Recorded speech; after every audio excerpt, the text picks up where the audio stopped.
Welcome everyone to Dead Talk Live. I'm your host Viz. I want to welcome all of you guys joining me tonight. Hope you could spend the next hour with us. If you are visiting us for the first time and want more information about our show, please visit us on our website at deadtalklive.com. And as always, please visit our YouTube channel, which is called Dead Talk Live. Feel free to go ahead and subscribe. And if you're there right now, it'd be much appreciated if you guys hit the thumbs up button on this broadcast. So I want to welcome some of I see a lot of our regulars are in tonight. Welcome to Khaleesi. Saz, of course, is moderating. Emir is with us on YouTube. Lindsay Sparks is with us from Canada on Facebook. Dial Nichols is with us on Instagram. IG is with us. Chicken is with us. Andrew Primer is with us on Instagram. Welcome all you guys on Instagram. Louise has just joined us. I hope you're enjoying your Wednesday evening. And we got another video treat. We got a video submission from one of our great contributors, Thais Barros. It's a Rick Grimes tribute, and it's called Dangerous. So let's not waste any time, guys. Let's just go ahead and check it out. Here it is. Automatic weapons, night scope, there's a compound bow and a machete with a red handle. That's what I'm gonna use to kill you. This is how it's gonna be. This is what you think of me. It's going down like I told you. This is how it's gonna be. I'll be the last man standing here. I'm not going anywhere. It's going down like I told you. I'll be the last man standing here. I'm gonna rock you. I'm gonna rock you. I'm gonna rock you. I'll have you begging for mercy, oh.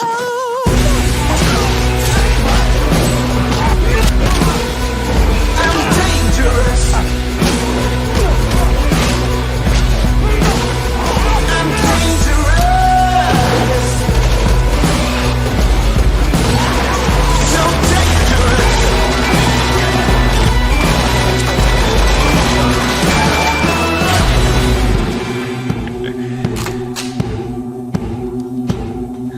I'm the baddest mother up in here. I'm Rick. And I'm about to make it clear.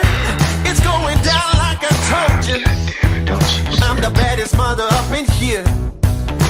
You're gonna make me count. I'm gonna rock you. Okay. I'm gonna rock you. 10. I'm gonna rock you. I'll have you begging for mercy, begging for mercy, oh.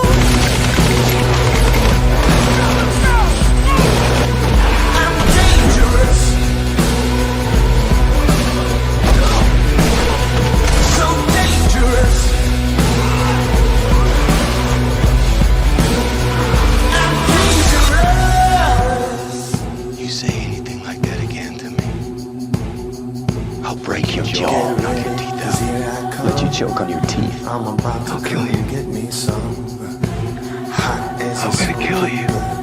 So get ready, cause here I come. I'm gonna today. rock you.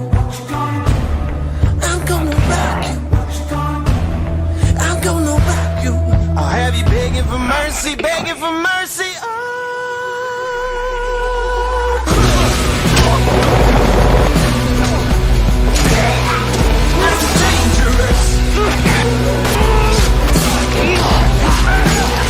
So dangerous.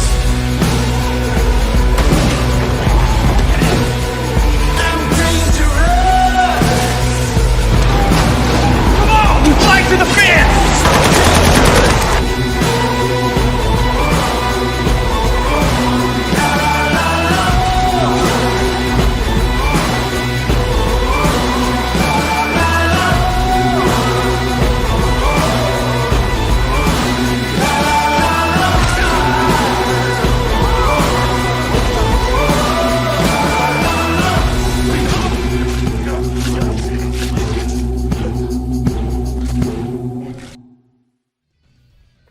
Kick ass, right, guys? I'm always a little hesitant. I gotta admit, I was hesitant. I don't think Summer is with us. Anytime there's a clip of Rick taking off his shirt, but I don't think she's with us yet. So that was a premiere. I have not posted that on any of our social media yet. I can tell by the love hearts coming up on Instagram and all the chats on YouTube, Facebook, and Twitter. You guys enjoyed it. Awesome video. Thank you so much, Dice, for submitting that to us. Again, that was a premiere. It has not been posted on any of our social media as of yet. We'll be posting it either later on tonight or tomorrow at the latest, so you guys can watch it over and over and over again. Saz writes, I'm here on Summer's behalf. Oops, no, I don't. Summer's not here. We're safe. She might come in a little later, but I think we're safe for now. That's why I played that video really quickly. As soon as we started, I wanted to play that video. I knew that scene was coming up, and, I didn't want to get Summer all riled up. So anyway, let's get started with some headlines here, okay? So, Walking Dead star addresses the likelihood of a Negan spin-off show. The Walking Dead is coming to an end with its 11th season. Man, have we heard that over and over and over again. But the franchise is continuing with new spin-offs, focusing on characters like Norman Reedus' Daryl.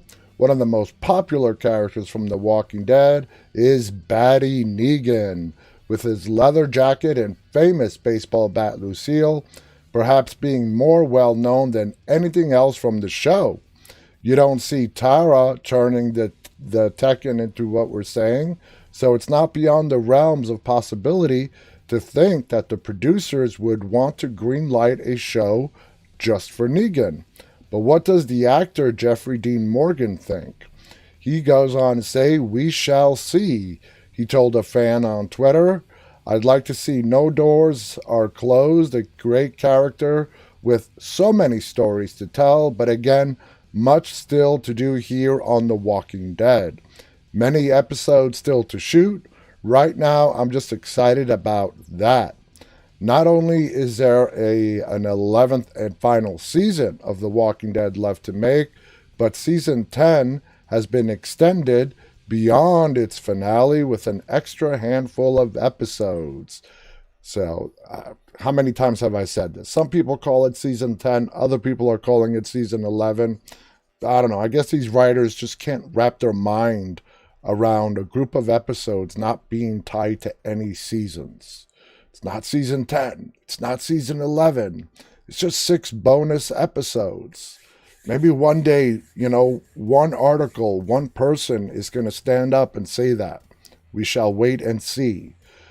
He goes on to finish saying, while the last was delayed because of the COVID pandemic, it was the episode that was originally intended to be the season finale. So the 6 new episodes are being counted as season 11. They just said season 10, and they just reversed course on the next paragraph and called it season 11. It's amazing. You can't make this stuff up. You really can't. Oh, man. I know. So Zachary's asking about season 10 on Netflix. Guys, I have no idea. I really don't. We read an article over the summer that season 10 was supposed to be coming out on Netflix in October. Well, October has come and gone, and still no season 10 on Netflix. So I have no idea what to tell you. Is it a Netflix issue? Is it a Walking Dead issue? I have no idea. I don't think it's a Walking Dead issue. I don't know why Netflix is holding it up. Maybe it is an AMC Walking Dead issue. I don't know. But I'm sure if we really dig deep and find out, it has something to do over licensing. It comes down to the same thing: licensing, money, distribution, and a whole bunch of stuff as we as fans don't really care about. All we care about is when is season 10 going to come to Netflix for all the people that have not watched it yet. And there are a lot of people around the world that are just waiting for season 10 to come on Netflix just so they can watch it. So I wish I had news. I wish I had a date. I apologize, even though it's not my fault, but I just don't know. I really, really don't know. Khaleesi writes, I haven't seen anything on it recently, neither have I. Kat is with us. Welcome, Kat. We'll find out which season the extra episodes, when they are released on DVD, I would think they would be included on one of them. Do people still buy DVDs and Blu-rays in the digital age? Where, services like Fandango Now, you've got Vudu, Netflix, of course, Amazon, Hulu. Do people actually still buy DVDs? I can tell you this for sure. There is not a single DVD Blu-ray in my house. Oh, we had a lot, but we're a digital family. We like having access to all of our movies, and we have quite a collection that has been accumulated over the years, and they're all on digital. So whether we're in front of our TV or on the road, on our mobile devices, we don't need a damn stinking DVD to watch it. You could just, open the app, turn on your TV, find what you're looking for, and hit play. God, I can't even remember. That's the same thing with games these days. I mean, games are just downloadable. I'm talking about the PlayStation, Xbox, your computer. I can't remember the last time I actually even held a CD, DVD, or Blu-ray. It's been that long since I've actually even held one. Summer has joined us. Summer, your timing is perfect. Perfect. I've got you down pat. I know exactly when you're going to show up, Summer. And we played a video that I specifically did not want you to see. So there you go. Welcome to Summer. Want to welcome some of the people joining us on Instagram. Welcome to all you guys. Fears is with us. Roger has joined us. Like I said, Summer has joined us on, where is Summer today? Is she on YouTube? Yeah, she's on YouTube. Stone Walker has just joined us. Cece Weezy is with us. Lindsay Sparks writes, I'm a collector of DVDs and anything with movies. Oh, God, you guys are not even going to remember this. Well, the majority of you are not. I remember back in the day when everything was being switched over from VHS, and a lot of you are asking, what the hell is VHS, over to DVD, and then eventually over to Blu-ray. And I was so excited the day that we went out and we got our first DVD player. I'm like, wow, this is cool. Man, how times have changed. And it's not that damn long ago either. Stone Walker writes, I've got over 500 DVDs. Summer writes, Viz, they'll make me call you. Khaleesi writes, I still have some VHS tapes. Oh, God. I don't even want to ask if anybody here actually remembers what VHS tapes are.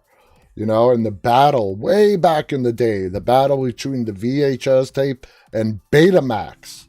VHS won that out. Same battle happened with the Blu-ray. It was Blu-ray and DVD HD, I think. Blu-ray, which is owned by Sony, I believe, and the other one, the HD. Big battle, okay? Same HD. It was just slightly different formats, and Blu-ray was the winner. At the end of the day, I guess it could only be one winner. Fears writes, DVDs are nostalgic. They are. All right, let's go on to our next article. Fear the Walking Dead star Jenna Elfman discusses brutal twist in latest episode. So let's see what Jenna Elfman has to say about us screaming at the TV for June to let Virginia die, but instead she let her live. The 6th episode of the show's 6th season, titled Bury Her Next to Jasper's Leg, aired this past Sunday. In the episode, Elfman's character June clashes with Virginia after a massive explosion in the oil fields. Virginia is bitten on the hand and begs June to cut it off. After contemplating the idea of letting her die, she ends up saving her life in order to stop a virus spreading. In return, she asks for a hospital to be built to help save more lives. Now, we discussed this yesterday. I know you guys were like me if you were watching Fear, and you guys either you were saying it inside or actually yelling at the TV to let her die, even though deep down inside we knew that she was going to eventually end up chopping off that hand. But you know what? You got to give Virginia some credit. She's a badass. Most people, they're bit. Just the idea, even though if you're bit and you know you're going to die, getting your hand chopped off is not like, yeah, let's go ahead and do it. It's you're still kind of hesitant because, the mind is like, yeah, okay. It hasn't had time to actually set in that if you don't do anything, you're going to die within 24 hours or less. But she was all at it, man. She's like, chop this baby off. She was going to do it herself.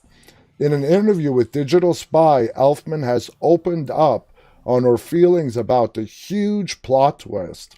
I think June recognizes that a lot more could be accomplished right now by making this choice, she said. And also, it shows that June still has empathy for humanity, and that is the way of her and John, to be empathetic and to help.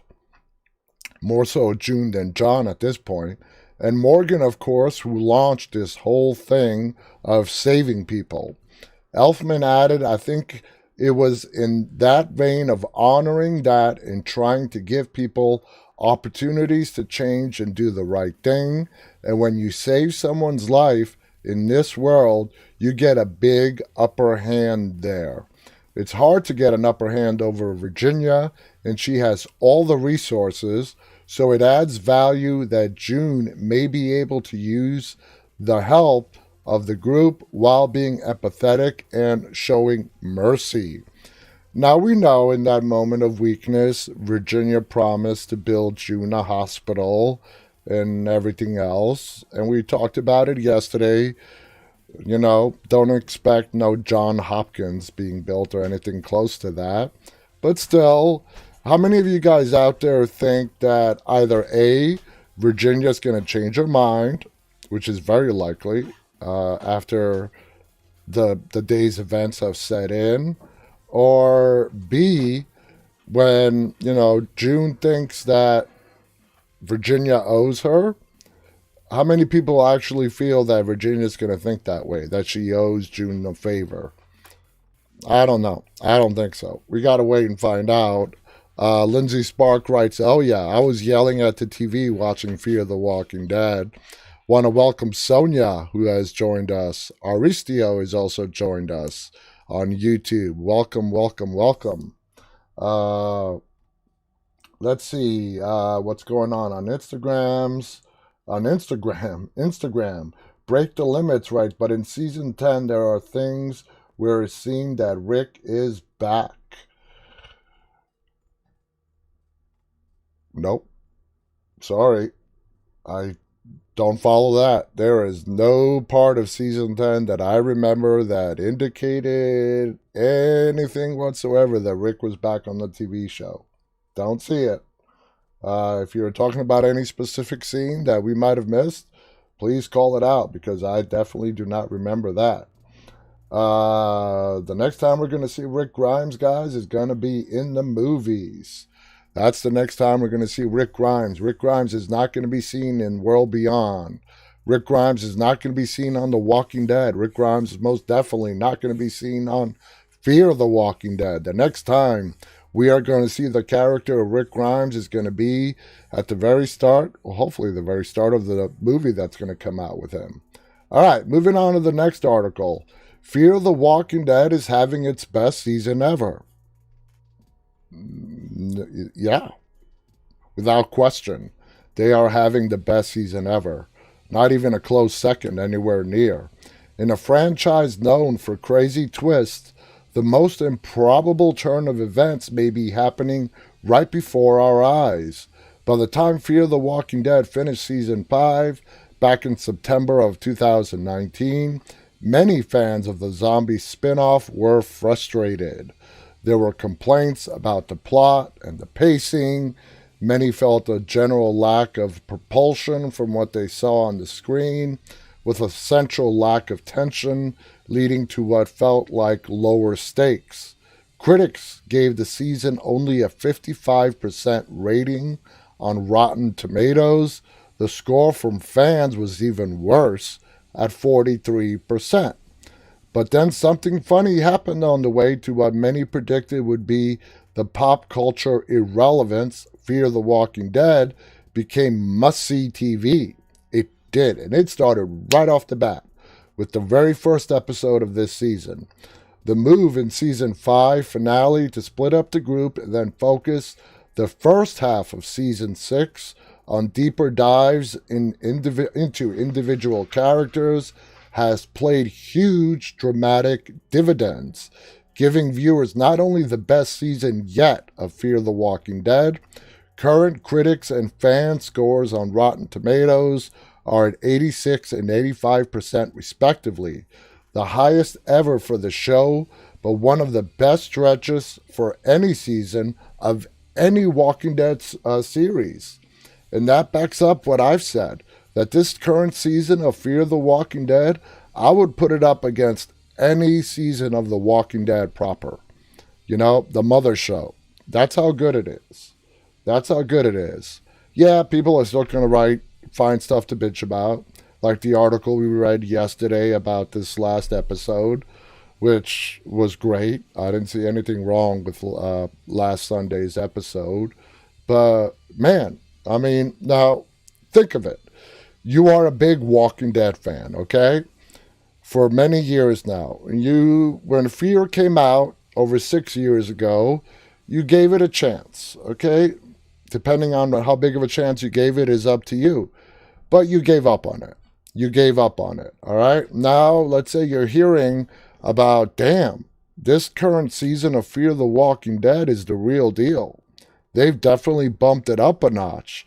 So what do? Do you go back where you left off and binge watch all the way up to season, to where we are now? Or since we have lost, this is a question. This is an interesting question, okay? Because we have lost a majority of the original cast except for 3, okay? So what point would you guys say if they don't want to watch all the previous seasons? 1, 2, 3, whatever, 4, 5. Where would you say, okay, start here and work your way up? For me, if I came across someone who's just not willing to go back where they stopped or not even willing to start from the beginning, I would tell them start with season 4, because that's when we get introduced to the characters that we have now. Okay? The big characters that we have now.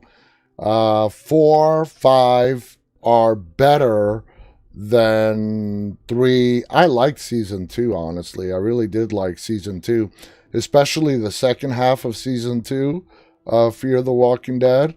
But I would tell them go back, start at 4, and because those are the characters that we have today. If you're not willing to watch 1, 2, and 3, but you really want to start watching because everybody's raving about season 6, you can't just go straight into season 6 because you're not going to know anybody. Yeah, you're going to know Morgan, and if you watched every episode of The Walking Dead, yeah, you'll know who Dwight is, you'll know who Sherry is, but beyond that, you'll be completely lost. First question you're going to be asking yourself is, what the hell is Morgan doing on Fear the Walking Dead? But I would say 4. You got to start at least at season 4.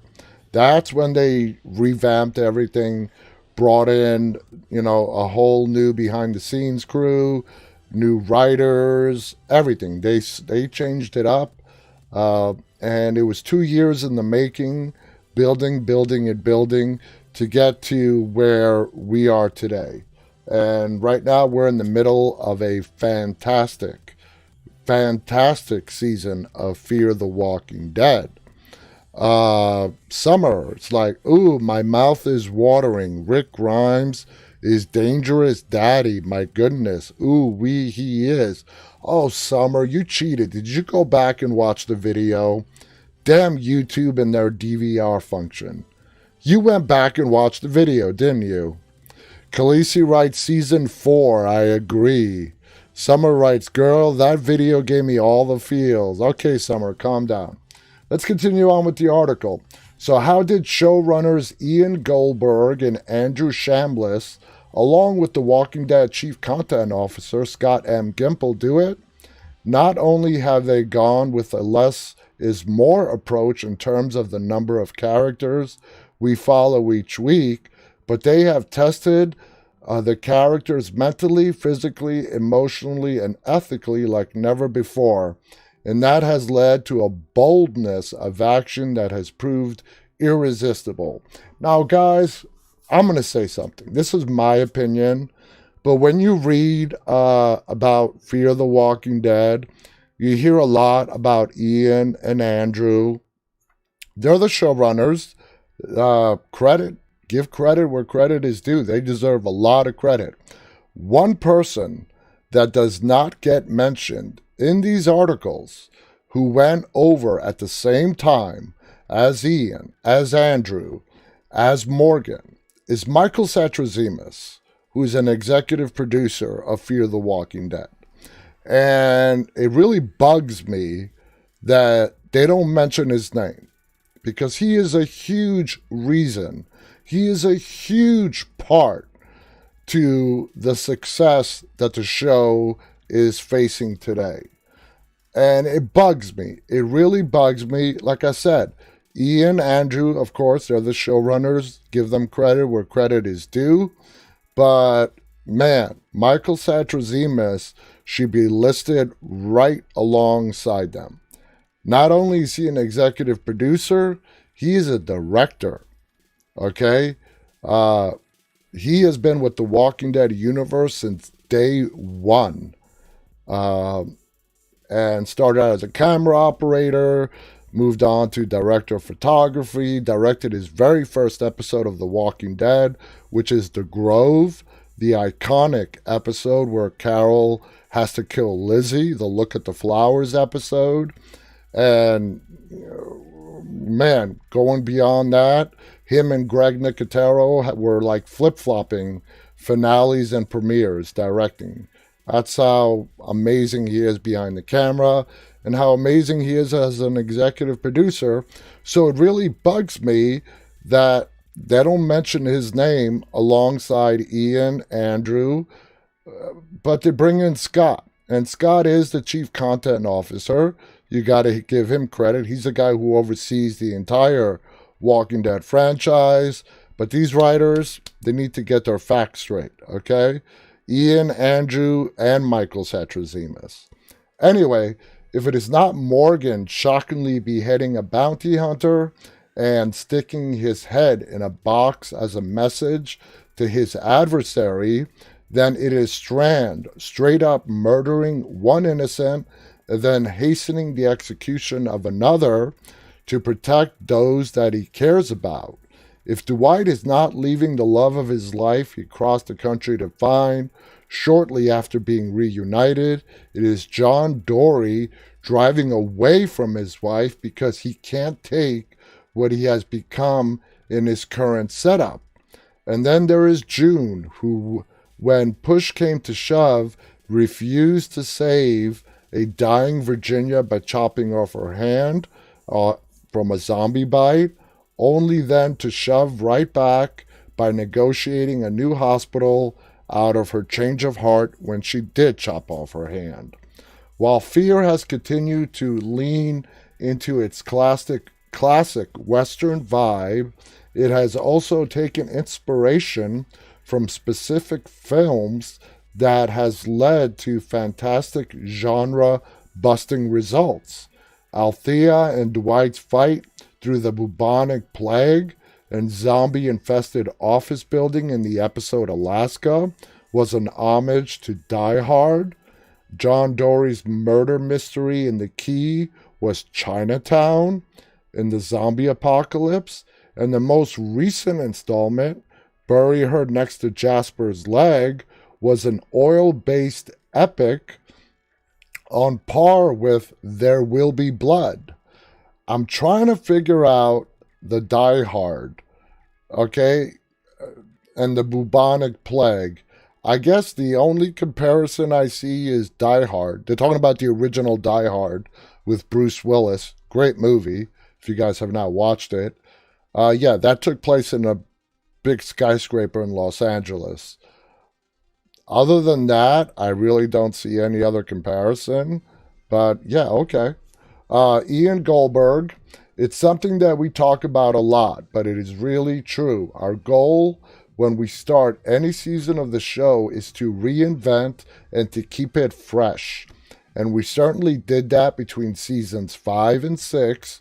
And where it starts from is the emotional stories.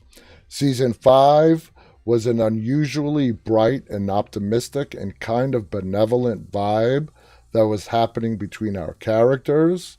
They were uniting behind the shared philosophy of helping people out in the world. They were sort of masters of their own domain.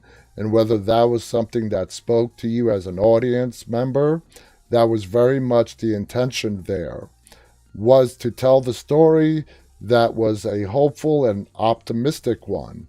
And by the same token, by the end of the season, the goal was to sort of rip the rug out from everybody, and that started to happen when we introduced Virginia and her group of pioneers, and really kind of had a finer point on it in the finale when Morgan was shot and everyone was separated from each other. And we could all see that coming, you know. Logan was not really he was a prick. Logan was a prick, but he was not the bad guy that we have come to know in the Walking Dead universe. You know, the Negans, the governors, and so on. He had a motive, and we find out in the end his motive was that he was working for Virginia, and when he did not fulfill his promise to her, or when she noticed that he was flipping over to Morgan's side and June and all their side of how to go back to helping people, which was the person he was before he met Virginia, she killed them all right there on the spot. Took them all out in the oil fields, and that's when we are, you know, introduced to the character of Virginia. So, want to welcome late Mike, who has just joined us on YouTube. Little Phil is with us. Little Phil wants to know, we are talking about The Walking Dead, right? Not Fear or World Beyond. Listen, guys, we talk about everything horror related on this show. We are branching out, but yeah, we talk about all 3 Walking Dead shows. We are branching out. We are going to start bringing in a lot more horror guests that have never been on any Walking Dead show. We are expanding our reach. We have been building this show up now for 7 months, and it's amazing the amount of connections we have made, and we are just branching out. We're going to be talking about The Walking Dead. We're going to be talking about Fear the Walking Dead. We're going to be talking about World Beyond. We're going to be talking about horror movies. We're going to be bringing in horror guests that are not associated with The Walking Dead in any way whatsoever. We are expanding. Our guest list is going to continue to grow. As I announced yesterday, Charlie on Fear the Walking Dead, Alexa, is coming up as a guest. Hopefully sometime very soon. We should get a confirmation very soon on which date she's not shooting, not working, so she can be on with us. And we have a whole host of guests lined up, just waiting on final confirmations that are not or have anything to do with The Walking Dead. So just letting you guys know, we're expanding, we're bringing in everything and talking about news related to the entire horror entertainment genre. So get ready for that. Little Phil writes, I am excited for that, and so are we. It's always great to broaden your horizons, and I'm just really looking forward to it. Want to welcome Steven Garza, who's just joined us on YouTube. Welcome, Steven. All right, I think this is our final article for the night, and this is something that we've already discussed. It's about Norman Reedus shares the first details of a new project based on a cult classic. He is going to be producing, let me just read this to you. This is a movie from way back, Sorority House Massacre. It was a great movie, and they're redoing it. They're bringing it back to life, and Norman Reedus is going to be producing it. Norman Reedus will continue on as Daryl Dixon in the new Walking Dead spinoff, but the breakout star has already lined up a new role behind the camera. The AMC star has revealed some tantalizing insight into his upcoming remake of the slasher staple Sorority House Massacre. And speaking of horror and all the different genres, the subgenres within the horror genre, slasher movies are like what has kind of fallen to the wayside.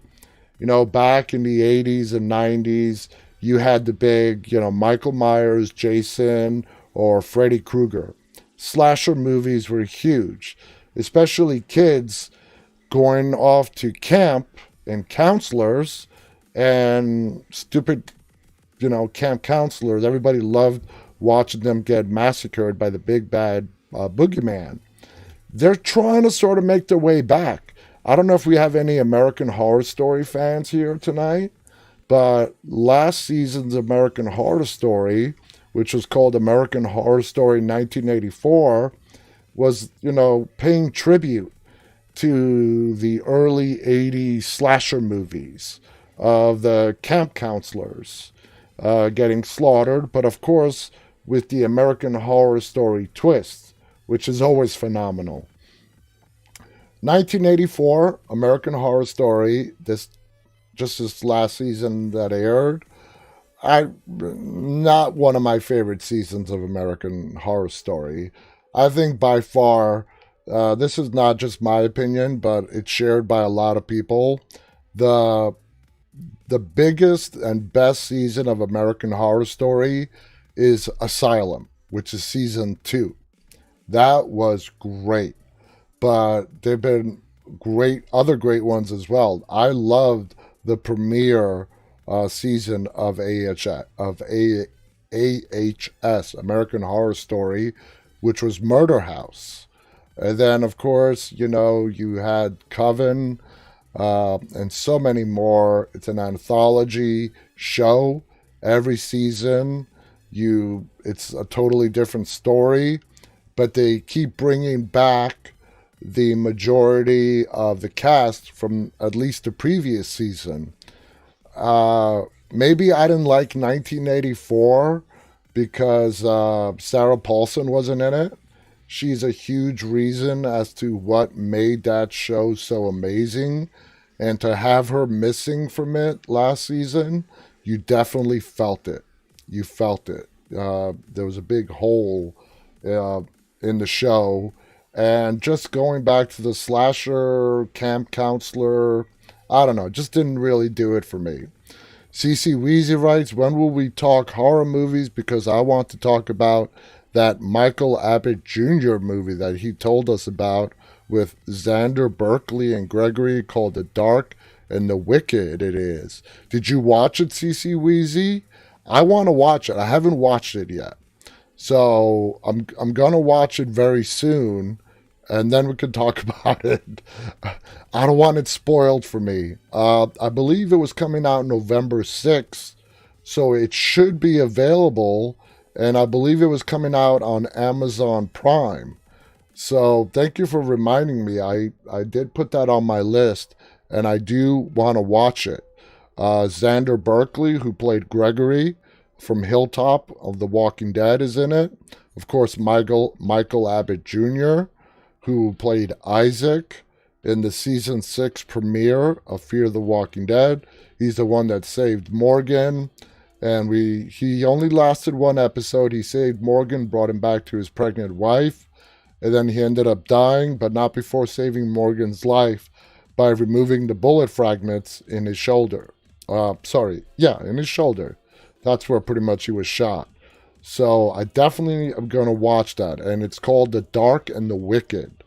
And I'm all about that. And I may even watch it tonight. We'll see. Thank you so much, CC, for reminding me. Want to welcome Sonic, who's just joined us. Khaleesi writes, it is very good. Good. I'm going to try to watch it tonight.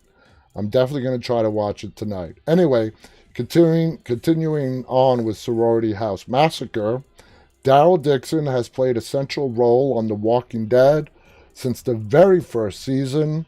Now the flagship series is coming to an end. Reedus is keeping busy by lining up some exciting new projects with his own company, which is called Big Bald Head Productions. So if you guys are ever wondering how Norman Reedus got his Instagram username, there you go. Big Bald Head is in reference to his production company. Despite appearing on screen in over 120 episodes of the post-apocalyptic TV thriller, The Walking Dead will be taking charge. They left out a word there. The Walking Dead actor will be taking charge behind the camera for his new series. His latest undertaking is reportedly a television remake of the 1985 cult slasher movie Sorority House Massacre. Following on the coattails of similar horror classics, such as John Carpenter's influential Halloween, that's an understatement, the original film received unfavorable reviews upon its initial release. Since its release on home video and various streaming services, the picture has since attracted a reasonable following among slasher fans. The revived interest in the film also benefited from a renewed appreciation for independent trailblazer Roger Corman, who served as the producer for Sorority House Massacre. In true slasher fashion, the 1980s Gore Fest featured a group of scantily clad students being preyed upon a vengeful serial killer who has an eerie connection with one of the victims. And it really is a good movie. And it's funny how when movies are initially released, they may be tossed to the side, underrated, but it just really goes to show you that over time, history is what really picks out what the great movies are and which ones are worth forgetting about.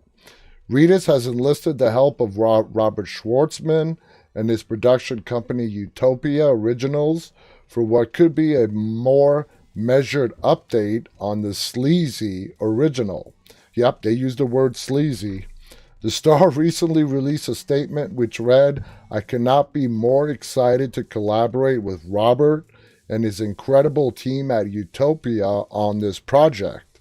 Utopia has already committed to the distribution of filmmaker-centric new series, including both narrative and documentary projects.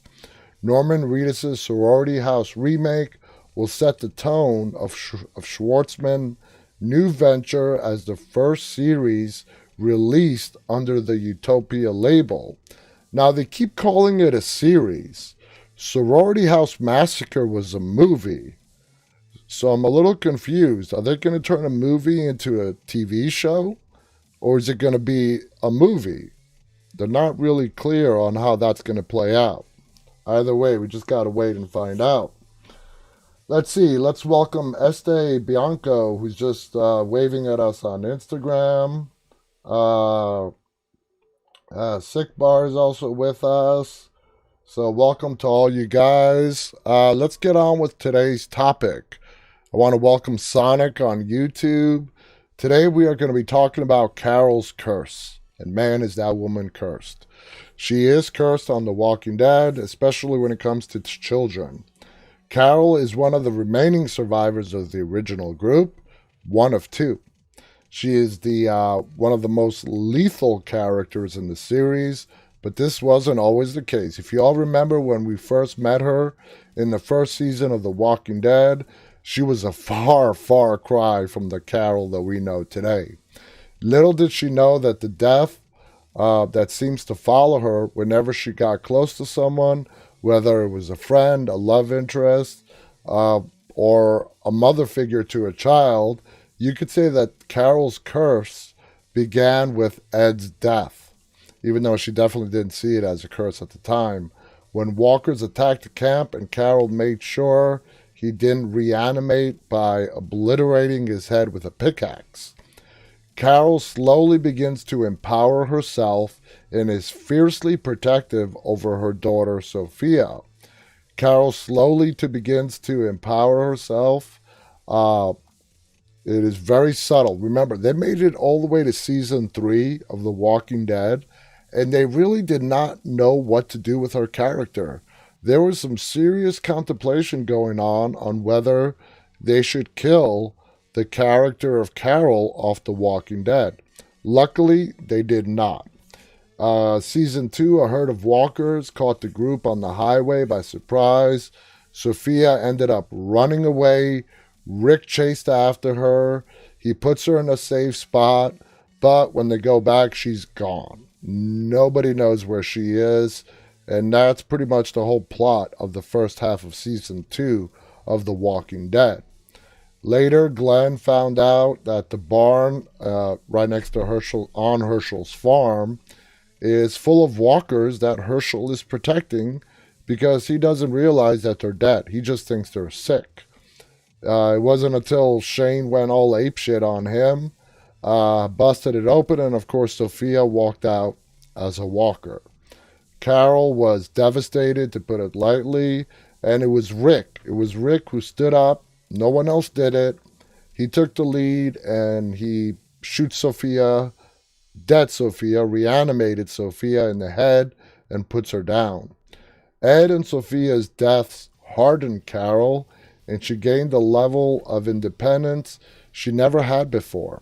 She began to stand up for herself while strengthening her bonds with the group. Unfortunately, early in the third season, T-Dog becomes a victim of Carol's curse, and we are going to be calling it a curse just for the pure purpose of this topic, when he sacrificed his life to save her at the prison after they were overrun by walkers. You guys remember T-Dog was bit, and he knew his time was up, but he was determined to get Carol to safety no matter what.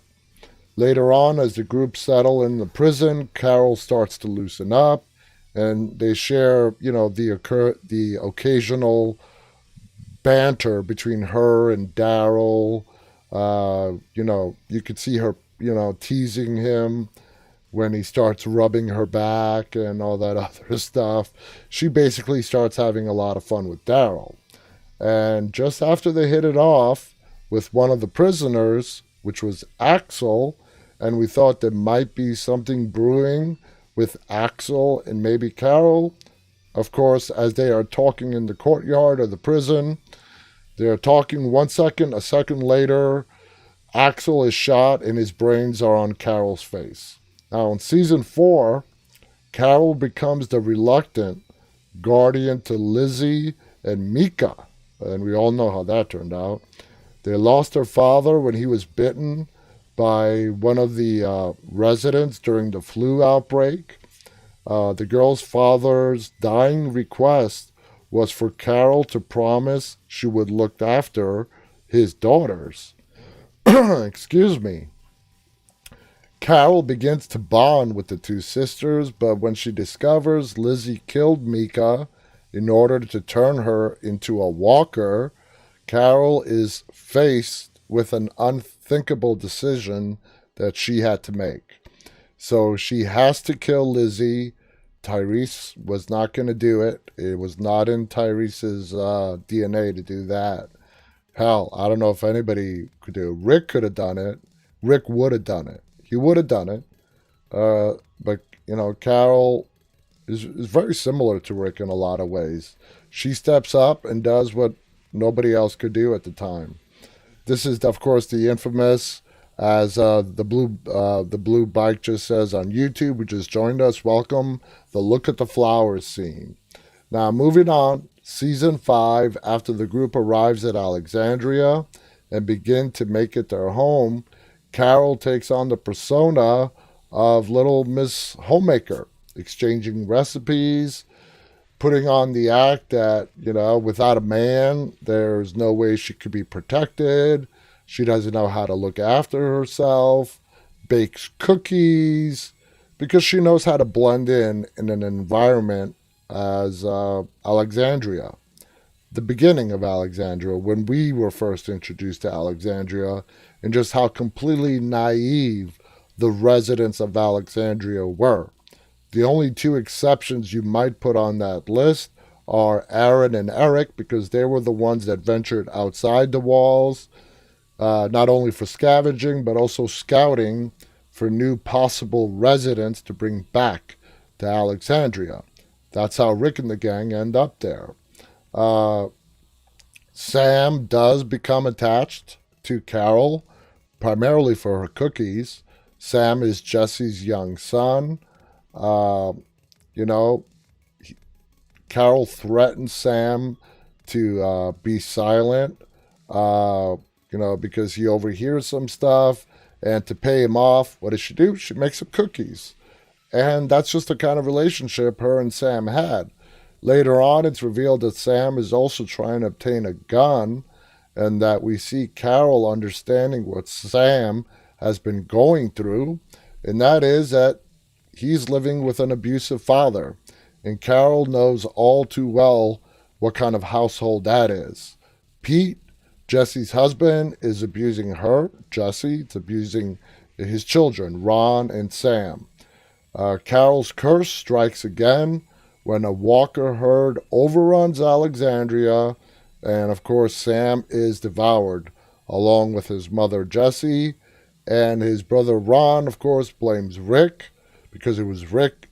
Rick is the one that had to kill his father, Pete. Rick is about to shoot Rick. Luckily, Michonne is right there next to him. Michonne stabs Ron, but guess what? In the zombie apocalypse, it's poor Carl that ends up taking the bullet right in the eye.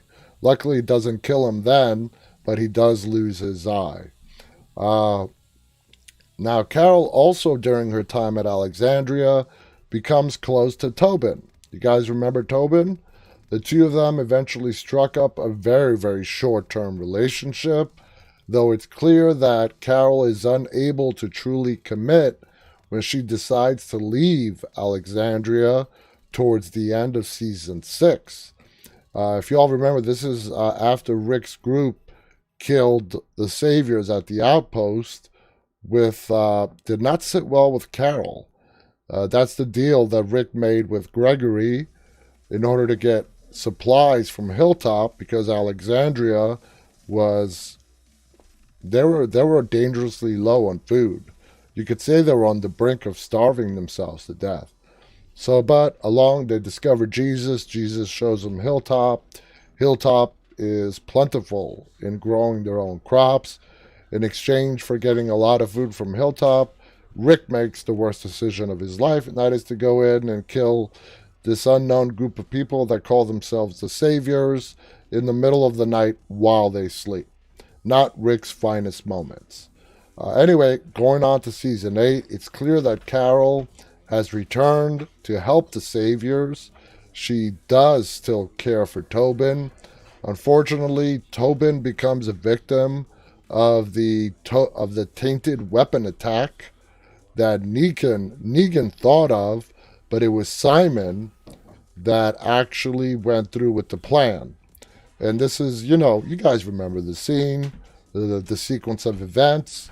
Negan thought of the idea to infect their weapons, their arrows, with Walker blood. So even if you shot an arrow at someone and it wasn't a fatal shot, just that shot, whether they got it in the arm, leg, wherever, they were going to get infected, die in turn. And Negan was hoping that would turn into a zombie outbreak at Hilltop. Though it wasn't Negan that carried out that plan, it was Simon, because Simon, whether you want to say Simon was wishing Negan was dead, but he presumed Negan was dead. This was when Rick ran into him with the car. The two had a big scuffle. Negan does go disappear for the Hilltop takeover. He goes in there with one purpose. He goes there with the sole purpose of killing everyone at Hilltop. And he fails. And Negan, of course, is not dead. He comes back. And we know how that turns out between Simon and Negan. Now let's talk about Carol and Benjamin. Carol first meets Benjamin in season 7 after her arrival at the kingdom. Remember, Benjamin is Henry's older brother. Although it is implied that Benjamin has been set up by Ezekiel to keep a check on her, and as she is determined to go out on her own again, it's obvious Benjamin does start and he does admire Carol. So to make a long story short, we know what happens. Benjamin ends up bleeding out when he is shot by Jared. That puts little young Henry on a revenge path. He does get, you could say he does get his revenge. He doesn't kill Jared, but he kills Gavin at the end of All Out War. But right after that, it is Ezekiel and Carol who end up adopting young Henry. And continuing on with the curse of Carol, it's still ongoing, guys. It's like her tragedies never seem to end, and it continues on with Henry. And what happened to poor young Henry in season 9 at the famous Kingdom Day Massacre fair, where we lost like 10 plus people, all beheaded by Alpha, and Carol, Daryl, Sadiq, and several other people discover their heads on the spikes. And that's just how cruel Alpha is. Anyway, guys, we are out of time for tonight. This hour seems to go by quicker and quicker every night. Thank you so much for joining me. Please visit our website at deadtalklive.com. See our featured episodes, see all of our upcoming and prior guests. Visit our YouTube channel's name, which is now called Dead Talk Live. Please go ahead and subscribe if you have yet to do so. I'll be back on the air again tomorrow night. Stay safe. And until tomorrow night, guys, remember, always stay walking.